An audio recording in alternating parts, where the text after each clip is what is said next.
soir, commission sur l'état d'urgence. L'avocat des manifestants expulsé de la salle d'audience. Au tour du ministre Marco Mendicino de témoigner. L'analyse des politologues Geneviève Tellier, Daniel Bélan. L'OMS craint une catastrophe humanitaire cet hiver en Ukraine. On reçoit Michael Schweck, président de la section québécoise du Congrès ukrainien-canadien. Et un nouveau tandem pour diriger le Parti vert du Canada. Elisabeth May et Jonathan Perrineau sont avec nous.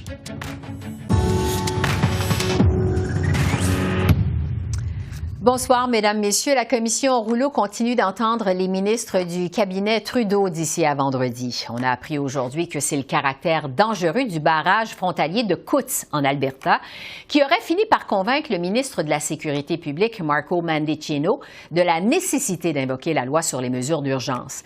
Le ministre Mendicino a raconté avoir pris conscience de la volatilité de la situation lors d'un appel avec la commissaire de la Gendarmerie royale du Canada la veille de l'évocation de la loi par son gouvernement.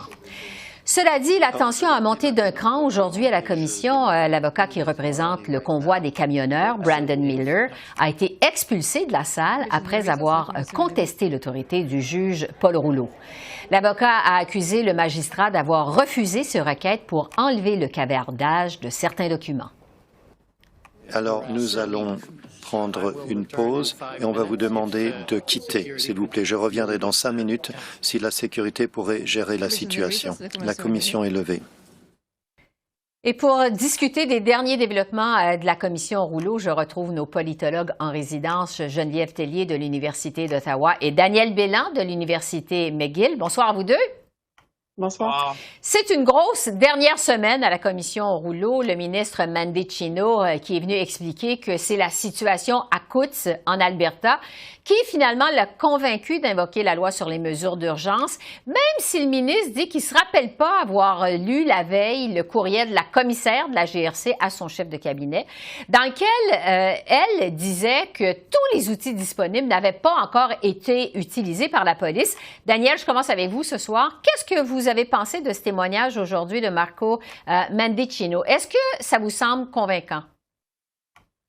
Je pense que oui, c'est un témoignage où vraiment le clou du témoignage, si on veut, c'est sa discussion d'un appel téléphonique entre donc Marco Mendicino et puis Brenda Lockheed de la GRC, qui lui aurait dit que vraiment la situation à Coutts en Alberta était vraiment très tendue et qu'il y avait des gens là, des militants qui étaient prêts à mourir pour leur cause.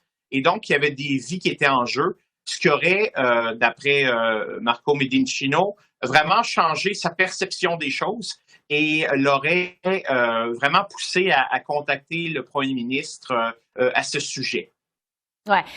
Geneviève, quand on sait que le barrage de Coutts a été résolu sans l'aide de la loi sur les mesures d'urgence, avant l'invocation de la loi sur les mesures d'urgence, qu'est-ce que vous pensez de cet argument du ministre Mendicino? Est-ce que vous pensez que ça a changé la donne? J'ai l'impression que ça a changé la donne au sein du cabinet, puis que les ministres, le gouvernement a été inquiet par les rapports qui avaient été faits par le SCRS. Et c'est d'ailleurs ça un peu le problème, je pense, dans toute cette histoire-là, c'est la communication de l'information. Alors, qui a dit quoi, à quel moment? Qu'est-ce qu'on pensait aussi qui allait arriver éventuellement? Alors oui, effectivement, on regarde le fil du temps, puis on se dit, ben oui, ça n'a pas vraiment d'allure d'invoquer la loi des mesures d'urgence si c'est déjà réglé à Coutts. Mais je pense que le gouvernement était nerveux à d'autres endroits au pays, mais ce qui devait être nerveux, c'est ça que c'est moins clair. Et donc, depuis le tout début de cette commission-là, on se rend compte qu'il y a différents corps, surtout des corps policiers, qui ne se parlent pas vraiment entre eux, qui ne semblent pas donner toujours la bonne information ou l'information exacte. Et ça a sans doute embêté beaucoup le gouvernement fédéral, qui, lui, il y avait la pression populaire, finalement, qui disait, il faut agir, on ne peut plus rester dans cette situation-là, il faut un développement. Et je pense que les dernières décisions qui sont prises ont été prises dans la précipitation en se disant, il faut vraiment mettre un point final à tout ça. C'est un peu ce que M. Mendicino nous a dit aujourd'hui. Et cet argument du danger de ce qui se passait du côté de Coutts, de la violence armée, évidemment, ça s'ajoute à ce qu'on a appris hier, que le directeur du SCRS a finalement recommandé l'invocation de la loi sur les mesures d'urgence. Daniel, pensez-vous que ça enlève un peu de pression sur le premier ministre Trudeau, évidemment, dont le témoignage est attendu pour vendredi? Ah oui, tout à fait. Je pense que le témoignage de Marco Mendicino et surtout donc l'idée que le SCRS aurait recommandé l'usage donc de cette loi vraiment la première fois dans l'histoire, hein, ça aide Justin Trudeau. Ça prépare son témoignage en quelque sorte et ça fait baisser un peu la pression, même si la pression reste énorme. Parce que l'opposition est toujours là, évidemment, pour critiquer le gouvernement et on va écouter très attentivement ce que Justin Trudeau va dire. Et s'il fait des erreurs dans son témoignage, il y a des contradictions, des tensions, l'opposition et les journalistes peut-être vont en parler. Alors, je pense que la pression reste forte sur Justin Trudeau, même si elle est peut-être un peu moins forte qu'elle l'aurait été sans ces développements récents que vous avez mentionnés. Oui, c'est intéressant parce que c'est un témoignage, évidemment, qui va être très suivi vendredi. Je le disais il y a un instant, il y a eu un revirement inattendu à la commission Rouleau aujourd'hui. L'avocat qui représente le convoi des camionneurs a été expulsé. C'est survenu après une prise de bec avec le juge Rouleau. Geneviève, est-ce que vous pensez que cette expulsion-là, ça pourrait alimenter le discours complotiste au Canada? Ah oui, moi aussi, j'ai été très surprise de voir cette expulsion-là. Surtout que, rappelez-vous, il y a 2-3 semaines, il y avait des manifestants dans la salle, puis le juge avait fait très attention de ne pas les expliquer, même si on les entendait de temps en temps. Est-ce que ça va susciter un mouvement ou amplifier un mouvement? Je suis pas convaincue. Ça va certainement cristalliser, solidifier les opposants dans leur perception que la commission est pas là pour défendre leurs intérêts, que de toute façon, les dés sont pipés. Mais je pense qu'on fait affaire à un petit groupe. Alors oui, ça va alimenter ça. Est-ce que ça va s'étendre à d'autres groupes? Ça me surprendrait beaucoup. Surtout que M. Miller, l'avocat, lui-même, par son comportement, n'a pas aidé sa cause. Donc, je pense pas qu'il va y avoir beaucoup de répercussions. Mais effectivement, c'est quand même très surprenant ce qui est arrivé aujourd'hui. Puis on n'a pas eu d'explication pourquoi non plus. On a vu l'échange, mais il y a certainement autre chose qui s'est passé auquel on n'est pas au courant. Oui. On va laisser les travaux de la commission Rouleau. Je veux vous entendre sur l'ingérence possible de la Chine et ses révélations du réseau Global. Bon, je le rappelle, selon lesquels des candidats aux élections de 2019, à l'élection fédérale évidemment, auraient été financés par le pays étranger, par la Chine. Le premier ministre Trudeau a été interrogé à ce sujet ce matin par les journalistes au moment d'entrer au cabinet. On va écouter sa réponse et on revient pour l'analyse. Par rapport à de l'ingérence dans notre système électoral, par rapport surtout à l'idée de financer de nos candidats, des candidats pour les partis principaux, je n'ai jamais eu aucune information là-dessus de mes services de renseignement qui me tiennent à jour sur tous ces enjeux-là. Mais l'important, c'est qu'on est en train de voir un petit peu en ce moment-ci, des gens jouer des jeux qu'on a vus au sud de la frontière, de dire « Ah, les élections ont été non légitimes, on a perdu à cause de l'influence d'autres pays ». Alors, Daniel, qu'est-ce que vous avez pensé de cette réponse de M. Trudeau? Écoutez, la première partie de la réponse, il va falloir attendre d'avoir les preuves, si c'est vrai ou pas. Mais la deuxième partie de la réponse, c'est une attaque, un peu un coup bas, si on veut, envers l'opposition, parce que je pense que c'est pas l'argument principal ou le point principal de l'opposition, surtout des conservateurs, concernant cette affaire-là. Ça soulève des enjeux importants en matière de sécurité nationale et aussi en matière de transparence démocratique. Et vraiment, je pense qu'il faut prendre ces questions-là au sérieux et ne pas les réduire à une sorte de trompisme ou d'approche à la Trump, à l'américaine. Et c'est ce que sous-entendait Justin Trudeau dans la deuxième partie de sa réponse. Oui. Geneviève, qu'est-ce que vous en pensez? Oui, je vais continuer sur ce que lancé de Daniel. Moi, ce qui me préoccupe profondément dans cette histoire-là, c'est que c'est M. Trudeau qui parle de ce dossier-là. S'il y a eu malversation, s'il y a eu atteinte au processus, aux règles ou à la loi, il devrait y avoir des poursuites. Ça devrait être le système judiciaire qui devrait s'en occuper. Puis le politique n'a pas d'affaire à s'ingérer là-dedans. Alors, on a une loi électorale qui empêche le financement étranger. Si on a des preuves que ça s'est produit, poursuivons. Comment ça se fait que c'est entre les mains de M. Trudeau, que c'est lui qui en sait, mais pas d'autres politiciens, qui ensuite réfléchit sur ça. Et c'est là que le scepticisme rentre en ligne de compte. Alors, il faudrait vraiment dissocier ce dossier-là, le rendre apolitique et dire, bon, ben c'est aux tribunaux de s'en occuper, puis c'est à l'Élection Canada de faire quelque chose à ce sujet-là. Mais M. Trudeau commence à jouer dans ce jeu-là. C'est très dangereux parce que ce qu'il reproche aux États-Unis, il est en train de le faire lui-même ici. Alors, il n'y a pas à critiquer, il n'y a pas à donner des leçons, il y a à se préoccuper de la situation, mais il faut que ça soit devant les tribunaux si effectivement ça s'est réellement produit. Ça fait le tour des questions que j'avais pour vous aujourd'hui. Geneviève et Daniel, merci beaucoup et à la semaine prochaine. Merci, au revoir. Au revoir.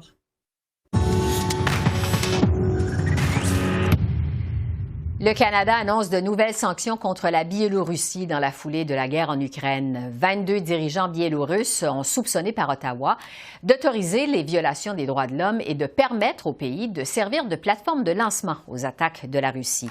16 entreprises biélorusses dans les secteurs notamment de la fabrication militaire et des banques sont également visées par ces mesures. Aujourd'hui, nous avons annoncé des sanctions importantes, des sanctions qui visent des personnes et des compagnies belarusses qui sont liées à la guerre qui prévaut présentement en Ukraine. Et donc, notre objectif, c'est de mettre un maximum de pression sur ces individus et ces compagnies-là. Et pendant ce temps, l'Organisation mondiale de la santé prédit un hiver mortel en Ukraine. On prévoit des coupures de courant à travers le pays qui vont se poursuivre jusqu'au mois de mars, ce qui prive la population de chauffage, d'électricité et d'eau potable également. Alors que l'invasion en Ukraine entre cette semaine dans son 10e mois, je fais le point sur les besoins avec Michael Schweck, président de la section québécoise du Congrès ukrainien canadien. Bonsoir, M. Schweck. Bonsoir. On vous retrouve du côté de Montréal, mais bon, on sait que vous êtes continuellement en contact avec des Ukrainiens qui sont restés sur place. D'abord, à propos des frappes russes sur le réseau énergétique en Ukraine. On rapporte des pannes de courant généralisées, des pannes d'électricité, manque d'eau potable également. À quel point ça complique la vie des Ukrainiens sur le terrain avec l'arrivée de l'hiver, là, en ce moment? Nous sommes très inquiets avec ce qui se passe en Ukraine depuis le 24 février, évidemment. Mais plus récemment, avec l'infrastructure de l'Ukraine, on sait qu'il y a plus de 10 millions d'Ukrainiens qui sont aujourd'hui sans électricité. La première neige est tombée en Ukraine et l'Ukraine fait face à la plus grande crise humanitaire depuis la Seconde Guerre mondiale. Oui, parce que l'Organisation mondiale de la santé craint justement un hiver mortel en Ukraine. Les températures restent généralement en dessous de zéro pendant tous les mois d'hiver. Est-ce que vous craignez, vous aussi, qu'on se dirige vers une crise humanitaire avec l'arrivée du grand froid? 100%. C'est un vrai problème et ça se passe sous nos yeux. C'est un génocide du peuple ukrainien. Et puis, il faut faire tout de notre côté, tout possible pour les aider, surtout à passer l'hiver. Oui. Justement, on demande aux Ukrainiens de prévoir des vêtements chauds, des couvertures. Est-ce que la population canadienne peut envoyer des dons sur place? On peut toujours envoyer des dons, mais on fait affaire avec une très bonne charité qui s'appelle la Fondation Canada-Ukraine. Si vous me permettez, je peux donner sur notre site web qui est uccmontréal.ca. Il y a un lien vers la Fondation. Et la Fondation fait beaucoup de bon travail, justement. Ils connaissent les besoins. Ils travaillent avec le ministère, avec le gouvernement ukrainien pour identifier les lieux où les besoins. Et puis, ils fonctionnent très bien. Alors, des dons en argent, c'est très apprécié parce qu'ils sont capables de procurer la bonne marchandise partout au monde. Oui. Sur l'aide du Canada, justement, le gouvernement Trudeau, vous parlez d'argent, a profité du G20 la semaine dernière en Indonésie pour annoncer un montant supplémentaire de 500 millions de dollars pour aider l'Ukraine, principalement donc à se défendre contre les forces russes. C'est une somme qui vient s'ajouter aux 500 millions qui étaient déjà prévus dans le budget de 2022. Qu'est-ce que vous pensez, vous, de votre côté, de ce montant additionnel du gouvernement canadien? On est très reconnaissant. On remercie le gouvernement pour toute l'aide qu'ils ont donnée à ce jour. La seule chose qu'on veut juste souligner, c'est le fait que Il faut encore plus. Tant que le génocide n'arrête pas en Ukraine, il faut donner encore plus parce que le peuple ukrainien sont en train de mourir. Oui, parce que les besoins, comme vous le dites, sont criants. Parlons maintenant de ce qui se passe ici au Canada à ce stade-ci. Il y a combien de réfugiés ukrainiens qui sont arrivés au pays? Parce que ça fait quand même un bout de temps qu'on n'en a pas parlé. Il y en a combien jusqu'à maintenant? Il y a eu juste presque 700 000 demandes qui ont été faites. Il y a à peu près 420 000 demandes approuvées et arrivées au Canada, il y a à peu près 117 000 déjà. Et il y en a combien plus spécifiquement à Montréal? À Montréal, au Québec, on n'a pas les statistiques exactes. On assume parce qu'il y a des lois de confidentialité là-dedans aussi. Ouais. On estime à peu près 4 à 5 000 personnes qui sont arrivées au Québec et la grande majorité, c'est dans la région de Montréal. Oui, on avait fait grand cas aussi de ces vols nolisés qui étaient organisés par le gouvernement canadien pour ramener des Ukrainiens au Canada. Est-ce que ces vols nolisés sont toujours organisés par Ottawa? Non, on a eu ces vols et on était très reconnaissants.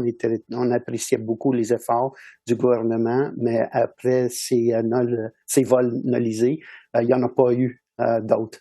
Bon. Sur les embûches maintenant pour faire venir les réfugiés ukrainiens au Canada, on sait que le gouvernement Trudeau a lancé au mois de mars dernier le programme de l'autorisation de voyage d'urgence Canada-Ukraine, qui se veut un peu une sorte de voie d'accès rapide à une résidence temporaire de 3 ans au Canada pour les Ukrainiens donc, qui fuient la guerre. Vous parliez tout à l'heure de centaines de milliers de demandes. Est-ce que les demandes en vertu de ce programme sont encore nombreuses? Oui, il y en a encore plus et on pense qu'il va en avoir plus. Le fait que la température tombe, il n'y a pas d'électricité en Ukraine, on pense que c'est fort probable qu'il va y avoir d'autres personnes qui vont essayer de trouver un refuge partout au monde, incluant le Canada. Donc, avec l'hiver qui s'en vient en Ukraine, on pourrait avoir encore plus de réfugiés au Canada. Ottawa s'était à l'origine engagé à traiter en 14 jours ce qu'il appelait les cas réguliers et non complexes. On se rappelle que tous les partis d'opposition à la Chambre des communes avaient réclamé des allègements à la paperasserie, avaient décrié la bureaucratie. Est-ce que les choses se sont améliorées pour les réfugiés ukrainiens qui veulent venir s'établir au Canada? Est-ce que c'est plus simple? Est-ce que c'est plus souple? C'est pas nécessairement plus simple, mais ça se fait très bien. Il faut comprendre aussi du point de vue du gouvernement, il faut quand même procéder avec une diligence, avec récolté beaucoup d'informations, mais ça se fait très bien. On n'entend pas beaucoup de plaintes. Mais ça peut se faire dans un délai de combien de jours? Est-ce que les délais de 14 jours sont respectés? Je crois que oui, mais je n'ai pas les informations exactes sur ça. Bon, parlons des besoins des réfugiés au Canada, une fois qu'ils sont rendus ici. Qu'est-ce que les Canadiens peuvent faire pour les aider davantage? La communauté ukrainienne s'est mobilisée assez rapidement au Canada et puis on est très reconnaissant de la générosité de tous les Canadiens. Ici, je peux parler pour les Québécois. Les Québécois étaient extrêmement généreux, mais ça continue. Alors, c'était la période estivale. Ils ont aidé avec beaucoup des besoins, justement pour aider les ressortissants à s'établir au Québec. Mais là, l'hiver s'en vient. Fait qu'on a besoin beaucoup d'autres ressources en termes de vêtements, en termes de bottes, n'importe quoi pour vraiment faire face à notre hiver canadien. Oui, parce que l'hiver, évidemment, s'en vient ici aussi. On l'a vu en fin de semaine depuis quelques jours. Bon, pour les Canadiens qui veulent aider, ils peuvent s'adresser où, à qui exactement? Expliquez-nous comment faire. Sur notre site web, c'est uccmontréal.ca. Nous avons différents liens sur le site, dépendant de la forme d'aide que la personne veut contribuer. Alors, il y a de l'aide à l'Ukraine, il y a de l'aide pour les ressortissants qui sont venus au Canada et plus précisément, il y a des offres de logement, il y a des offres d'emploi que vous pouvez faire, fait que c'est tout bien décrit sur le site web. Donc, tout est expliqué sur ce site. Je rappelle l'adresse uccmontréal.ca. Michael Schweck, je rappelle que vous êtes président de la section québécoise du Congrès ukrainien-canadien. Je vous remercie beaucoup. Merci. Merci beaucoup.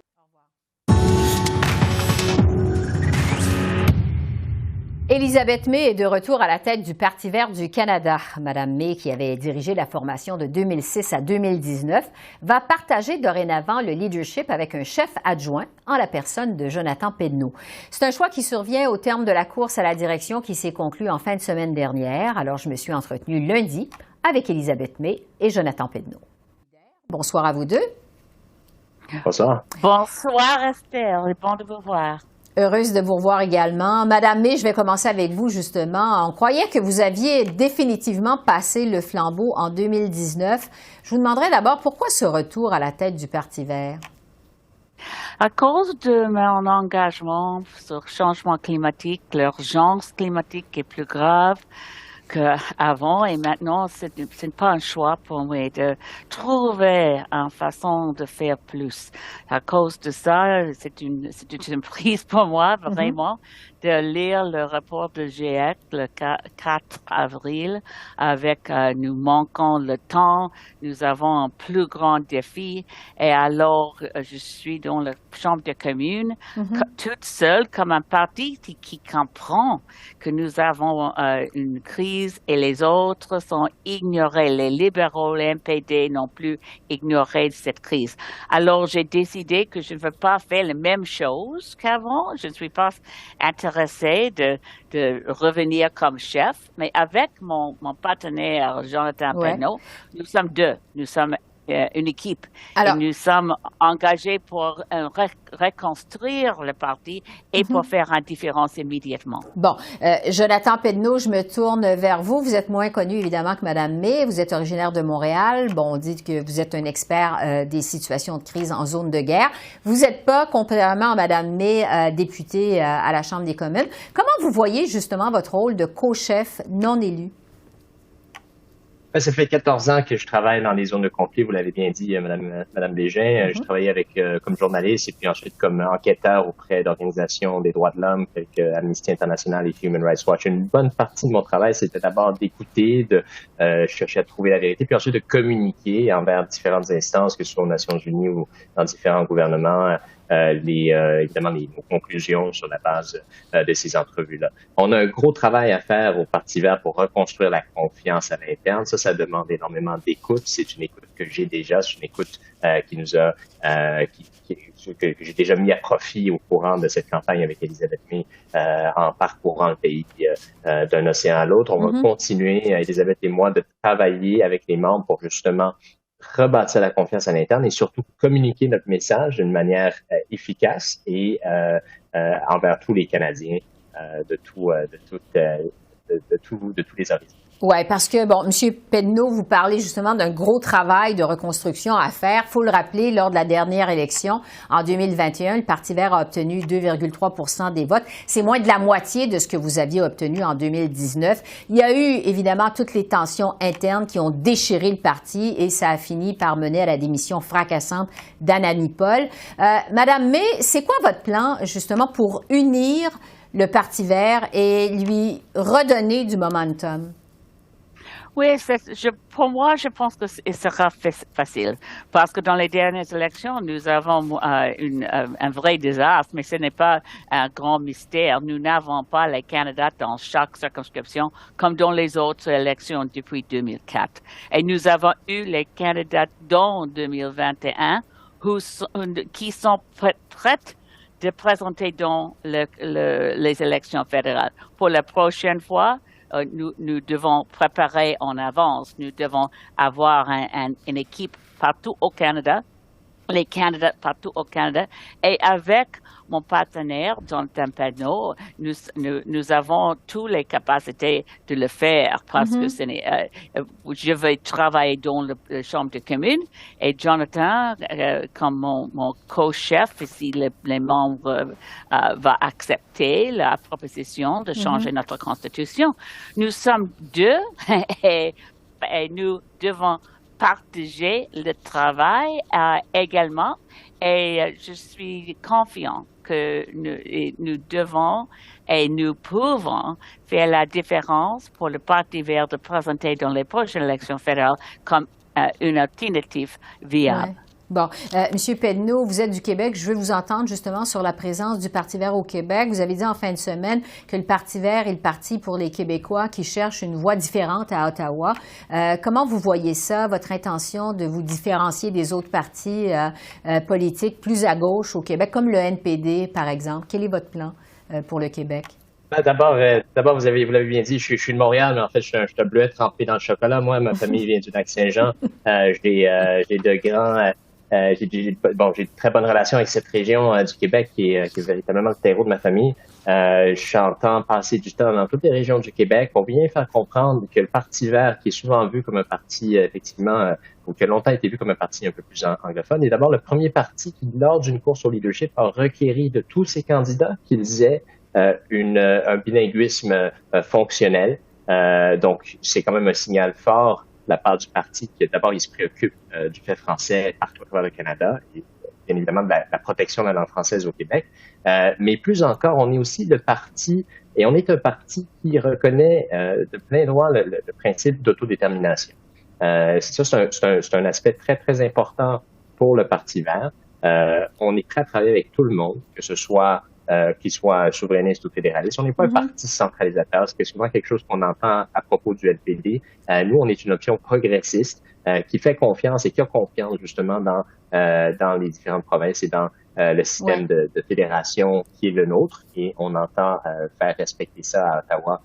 Elisabeth et Mike le démontrent déjà par ailleurs et on entend continuer à faire ce travail. Ouais. Je pense que les Québécois sont toujours mieux servis en ayant des députés forts qui représentent leur comté, comme Elisabeth et Mike le font, sans devoir servir sous la houlette d'un chef centralisateur comme on le voit chez les libéraux et la Madame May, je vais revenir avec vous sur le fait que ce soit vous, finalement, qui reveniez comme ça en renfort après avoir dirigé le Parti vert de 2006 à 2019. Est-ce que ça montre finalement qu'il y a un défi de renouvellement du leadership pour le Parti vert? Je pense, oui.